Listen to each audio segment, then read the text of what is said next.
दोस्तों, इमाम हुसैन की शहादत सदात के लिए एक दर्द भरा इम्तिहान थी। उस रात ने सदात को बहुत रुलाया। बस जैसे ही वो शाम गुजर जाती है, 11 मुहर्रम का सूरज तुलू होता है, तो यजीद की फौज आले मोहम्मद को रस्सियों में कैद करके, बीबियों को बेचादर करके कूफे की तरफ ले जाती है। तारीख ने लिखा कि जैसे ही बीबी ज़ैनब मक्तलगाह से गुजरती हैं, तो इमाम हुसैन की लाश को देखती हैं कि इमाम हुसैन की लाश करबला की गर्म ज़मीन पर बेजारों मददगार पड़ी है। इमाम सज्जाद को जंजीरों में जकड़कर तोप पहनाया जाता है और एक भारी पत्थर उनकी पुश्त पर बांध दिया जाता है। आले मुहम्मद के उस काफले में कई मासूम बच्चे थे और उन बच्चों को अलग अलग ऊँटों की पुश्त पर रस्सियों से बांधा गया था। जिस भी ऊँट से जो बच्चा गिर जाता, वो ऊँट के पाँव में कुचलकर वहीं शहीद हो जाता। बीबियाँ अपने बच्चों को देखकर रो रो कर कहती कि या रसूलल्लाह सल्लल्लाहु अलैहि वसल्लम, हमारे बच्चे शहीद हो गए। इसके बाद ये काफिला जैसे ही कूफे पहुंचता है, तो पत्थरों और गर्म पानी से उस काफिले का इस्तकबाल किया जाता है। वो लोग जैसे इब्ने जियाद के दरबार में पहुंचते हैं, तो इब्ने जियाद सोचने लगता है कि आज मैं अपनी जीत का जश्न कैसे मनाऊं। वो कहता है कि जाओ, कैद से मुख्तार सफ़ी को लेकर आओ, ताकि मैं उसको दिखाऊं कि मैंने उसके हुसैन का क्या हशर कर दिया, उसकी बेटियों का, उसकी बहनों का क्या अंजाम कर दिया। बस मुख्तार सफ़ी को लेकर आते हैं और उसके सामने इमाम हुसैन के सर को पेश किया जाता है। मुख्तार सफ़ी जंजीरों में जकड़े हुए जैसे ही इमाम हुसैन के सर को देखते हैं, तो वो देखकर परेशान हो जाते हैं और सोचते हैं कि ये सर तो इमाम हुसैन का लगता है, लेकिन अल्लाह करे ये इमाम हुसैन का सर ना हो। मुख्तार सफ़ी कहते हैं कि ऐ इब्ने जियाद, बता ये किसका सर है। वो हंसते हुए कहता है कि ये इमाम हुसैन का सर है। ये सुनना ही था कि वो जंजीरों को तोड़कर इब्ने जियाद की गर्दन पकड़ लेते हैं। इतनी देर में इमाम सज्जाद मुख्तार सफ़ी के कंधों पर हाथ रखकर कहते हैं, ऐ मुख्तार, सब्र करो, मैं सज्जाद हूँ और मेरे साथ रसूलुल्लाह की बेटियाँ भी दरबार में मौजूद हैं।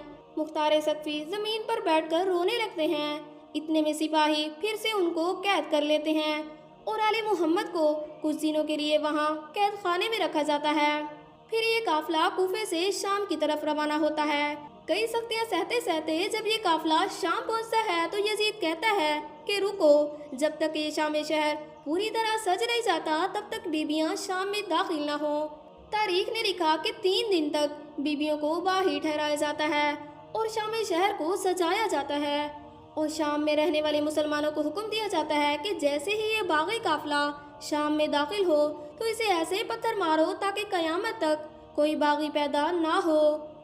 तमाम लोग पीला लिबास पहनकर अपनी अपनी छतों पर खड़े हो जाते हैं। जैसे ही बीबी ज़ैनब और तमाम बीबियां कैद होकर शाम में आती हैं, तो लोग हंस हंस कर पत्थर मारते हैं। बीबी ज़ैनब रोती रहती हैं और ये काफिला चलते चलते यजीद के दरबार आ पहुंचता है। आले मोहम्मद को देखकर यजीद खुशियां मनाने लगता है और कहता है कि काश मेरे बड़े जिंदा होते, तो वो भी देखते कि मैंने बदर ओहद का आले मोहम्मद के साथ कैसा बदला लिया है। वहाँ एक यहूदी जब ये मंजर देखता है, तो पूछता है कि ये बीबियाँ कौन हैं और ये सर किसका है जिसकी तुम बेहुरमती कर रहे हो। तो जवाब मिलता है कि ये काफिला मोहम्मद की बेटियों का है और ये सर बीबी फातिमा के बेटे का है।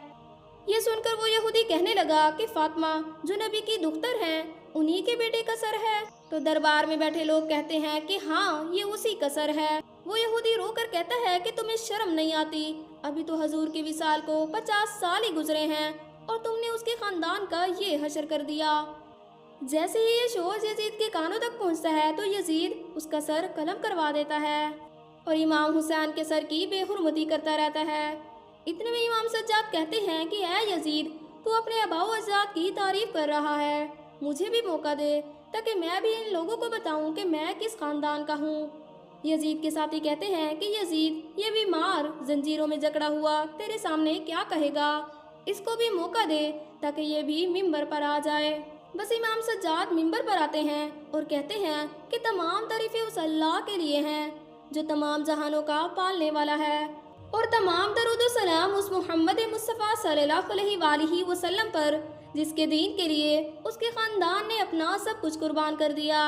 इमाम सज्जाद फरमाते हैं, ऐ लोगों, मैं अली का पोता हूँ, मैं रसूलुल्लाह की औलाद हूँ, मैं उसी का बेटा हूँ जिसने खैबर को फतह किया, میں اس کا بیٹا ہوں جس نے تمہیں دین سمجھایا۔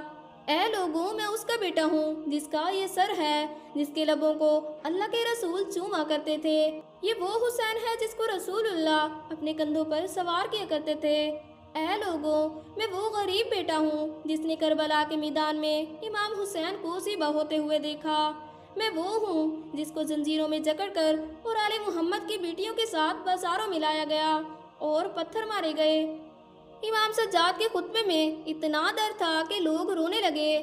یزید سوچنے لگا کہ کہیں بغاوت نہ ہو جائے۔ وہ اعلان کرواتا ہے کہ اذان دی جائے۔ جیسے ہی اذان دی جاتی ہے، امام سجاد اذان سننا شروع کر دیتے ہیں۔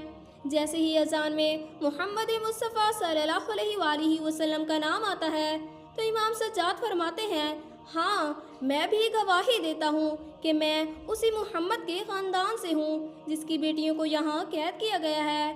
اے لوگوں، یہ وہی محمد ہیں جن کی بیٹیوں کو یہاں کھڑا کیا گیا ہے۔ یہ حسین وہی حسین ہے جس کی رگوں سے رسول اللہ کا خون بہہ رہا ہے۔ یہ سننا ہی تھا کہ دربار میں بغاوت شروع ہو جاتی ہے اور لوگ یزید سے نفرت کرنے لگتے ہیں۔